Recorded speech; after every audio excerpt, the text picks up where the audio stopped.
We've got the Between the Tackles crew coming at you from Gillette Stadium, and since the 2016 regular season has concluded, guys, time for some Patriots superlatives. Let's start with MVP. Whoever wants to step up first, give your opinion. Most valuable player on this team.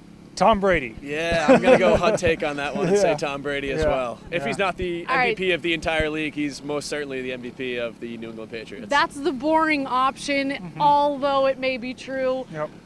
I'm going to go LeGarrette Blount just to change it up a little bit because they are okay, but think about it without him. Come on. Come on. I don't know. Maybe doesn't oust Tom Brady from the number one MVP, but maybe like second most valuable player. 18 touchdowns on the season, blew the franchise record out of the water this year. Think about games without him. He is so crucial. LeGarrette Blount had a great year. He would very much be in the running for this award if the quarterback was not named Tom Brady, and Tom Brady did not play as well as he did this year. Yeah, Tom Brady threw 2 interceptions this year. Moving on. Guys, most improved player from the beginning of this season to now. Marcus Cannon is my choice because he. A lot of people were not very excited when he was going to be the starting right tackle this season when Sebastian Vollmer went down with an injury, and Marcus Cannon was one of the best right tackles in the NFL. Got himself a nice little contract extension, so it's my choice. Yep, I like that choice. I would say throw Shaq Mason in there too. He's definitely improved over the course of the year. And Trey Flowers on the defensive side. He really didn't play much at all the first half of the season. Then he's been the Patriots' best pass rusher over the last couple of weeks. So he's had a great second half of the year. That is who I was going to say. Trey Flowers finishes the season with 7 sacks. Really made a huge jump from last season. So I agree with Zach on this one. And my argument against Flowers is that this isn't supposed to be an argument. We don't really it's know how good he was last season because he didn't play very much. Yes, so that's shoulder why I'm injury, Cannon. but yeah, I don't know why this. We just like to sort of debate. We play a lot of devil's advocate with this crew here.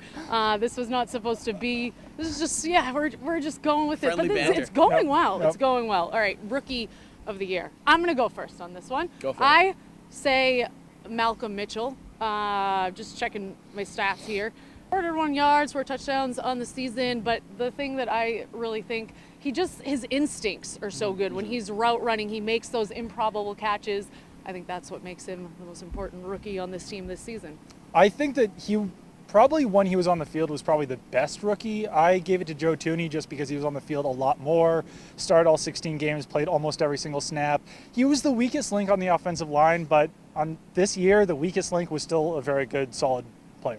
Yeah, I think those are definitely the only two real candidates for this. I would also lean toward Thuney just for the consistency's sake. He was this team's starting left guard literally from the day that he got here last summer. Mitchell has had a great year, but he really had all of his success in the second half. I think he's going to be a great player. I think they're both going to be kind of franchise pieces going forward, but I would lean slightly toward Thuney. Well, Thuney has a franchise haircut going on right now heading into the playoffs, so hats off to him or hats on, I don't know. How about biggest surprise, guys? That's Flowers for me. We already talked about him. Didn't play much last year. Led the team in sacks this year, and that was pretty unexpected. A lot of people expect that to be either Jabal Shearter or Chris Long, and it was Flowers.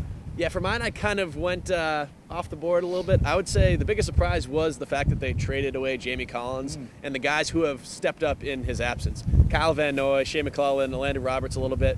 These were guys that at the beginning of the season I don't think anybody was pointing to as guys that were going to play a major role on this defense, and they all have. I went with Chris Hogan on this one. I just think he exceeded expectations, just made big plays more than I was expecting. 17.9 yards per reception he averaged, which is pretty impressive and a lot more than he had done previously in his career. So I was surprised by how well he's been doing and how much Tom Brady seems to just click with him. I mean, Tom Brady clicks with everyone, but Chris Hogan really seemed to get the offense right off the bat and has been doing well. Offensive player of the year, sort of along the same line with my Chris Hogan thing here, but Julian Edelman. I know it's it's sort of the easy answer, but 1,100 yards this season. No respect for Tom Brady. None. I just don't want something to talk about here. It's easy to just go, Tom Brady, he's the GOAT. Mine was your boy Blunt. 18 touchdowns. All right, there we go. Yeah. Yep, I think all three of those are solid choices. I said Brady just for the same reason I said him as MVP, but all of those choices can be valid. Brady requires no further explanation, so it doesn't really make for good TV, online, digital, any sort of video. Skip Vernavo over here. Guys, defensive player of the year. Who do you think? That was Malcolm Butler for me. And that was kind of tough because I think he had a great season, but I think that the Patriots' other cornerbacks, Logan Ryan and Eric Rowe, had great seasons as well. But Malcolm Butler, the fact that he was able to step up with 4 interceptions, really kind of turn the defense around with his turnovers, he's my guy. Yep, I would agree. I said Malcolm Butler too. Dante Hightower was a close second. He was a Pro Bowler this year. He obviously had a great year, but did deal with injuries a little bit. Wasn't able to be on the field and fully in a full capacity for the entire season. So because of that, I went toward Butler. I went Logan Ryan. He's forcing turnovers. I think he's been doing well this season. So that's my choice. Playing with a chip on his shoulder too. I like that. Yeah. All right, guys. I want to close this discussion out with unsung hero. I'm going to give you mine first. Not a player. Dante Scarnecchia, I think, is the unsung hero on this one. He really turned this offensive line around this season. They were a big part of why the Patriots got knocked out before the Super Bowl last year, and he just makes such a difference in this offense. My guy was Alan Branch. I think that, I guess he's kind of been sung because a lot of people have been singing his praises this season, but he was the most consistent defensive lineman on the team this year. Bill Belichick has really praised him recently, and he's done a great job in improving that run defense. Yep, my choices were the entire offensive line, Alan Branch, and LeGarrette Blount. I don't know how unsung LeGarrette Blount is, but I feel like he got MVP. Snubbed.